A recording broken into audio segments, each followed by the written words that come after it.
Guess who's on third? Lupe still like Lupe. Oh, hi. Ladies and gentlemen, welcome back to John Dudley Speaks. I'm your host, Make Skateboarding Great Again. Today's episode of John's Perspective is a double feature. Once again, I have my review of James Blake and Lil Yachty's Bad Cameo up on the channel now. Check it out. Chicago MC Lupe Fiasco is a hip-hop icon in his own right, having taken a path that most would stray from in rap, especially if they had received the fame and attention that he did in the early part of his career. Buoyed by a standout feature on Touch the Sky by Kanye West, Lupe graduated from underground mixtapes to expansive Jay-Z co-sign mainstream albums quite quickly. His 2006 debut, Lupe Fiasco's Food and Liquor, is still considered a classic in conscious hip-hop circles. The superb producer list of the Neptunes, Kanye West, and Mike Shinoda, among many others, propping up Lupe's unique approach to lyricism and dense wordplay. Not to mention the major hits like Kick Push and I Gotcha made Lupe practically a household name. He followed this smash hit award-nominated record with Lupe Fiasco's The Cool the very next year, doubling down on the atmospheric aesthetic by leaning even harder into the conscious angle, producing an enthralling mixture of jazz rap, R&B hybrids that are still intoxicating today. The next phase of Lupe's career is where things start to shift from the ordinary path that an artist of his stature would take.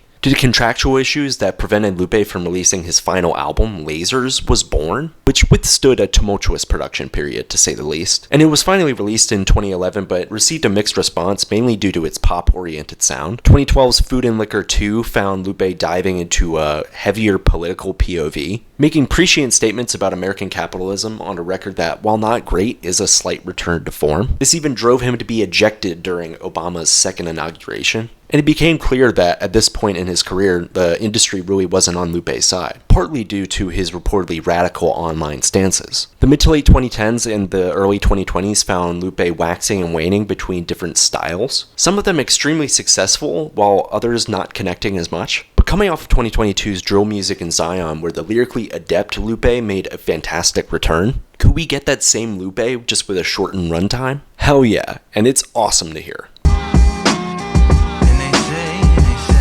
What they say now. Soundtrack handles the production on this album just like he did with its predecessor, and he is once again locked in. The epic swoon of the title track is euphoric, the boom bap drums interlocking with the peaceful horns in a heavenly mixture, echoing Knowledge and Madlib with its obscure horn interjections, while the crystal clear piano and keyboard strokes on the static-filled Palaces and Bigfoot place Lupe's voice in the front of the mix. Number 1 Headband is the clear highlight, the switch off of multiple frisky drum patterns, driving the instrumental forward with a live feel, one that succeeds even more due to the backing vocals and the mix of the horns interspersed with it. The only instrumentals I had pause over were Cake and Outside, mainly because of the out-of-place trap-influenced drums and its pacing as well, which felt pretty uncharacteristic for the rest of the album. But Till Eternity returns to the aesthetic epically, where soundtrack excellently ties up the musical motifs in what feels like a credits roll victory lap moment.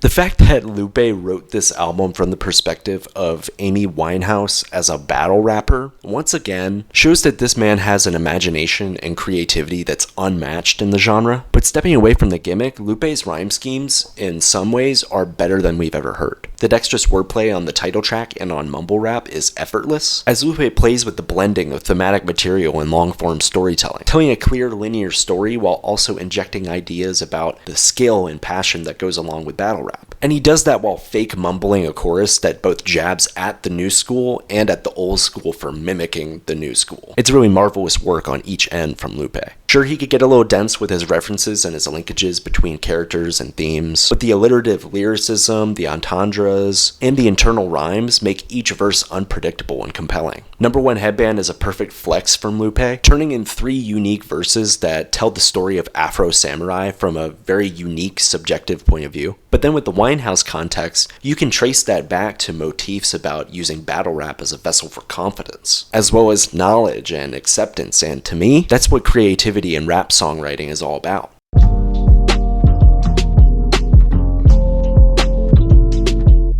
Just like Drill Music in Zion and even further back, Tetsuo and Youth, Lupe is in top form. ripping into multiple flows with astonishing clarity and captivity of the audience. There are aspects of his delivery that are dry, sure, but overall contains a radiance and passion that most rappers from his era have left in the past. Because he's peppering so many complex rhymes into the whip-smart verses like on Till Eternity and Number One Headband, you'd think he'd save all of his energy for the lyrical feats, but no, the hooks shine here too. It sounds like Lupe's having fun on the title track, Mumble Rap, Cake, and Palaces, and I say that because of the relaxed feel that each song has here. He's not trying to impress anyone, and he's years past that, and that leads us into a fantastic batch of performances here that are among his best.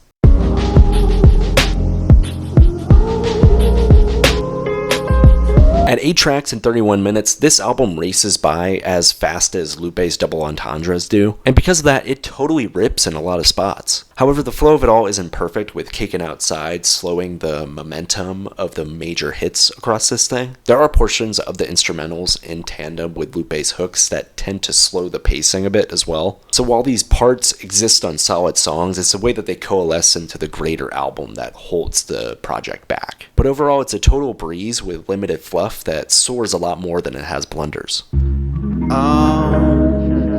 All that I want is a little bit of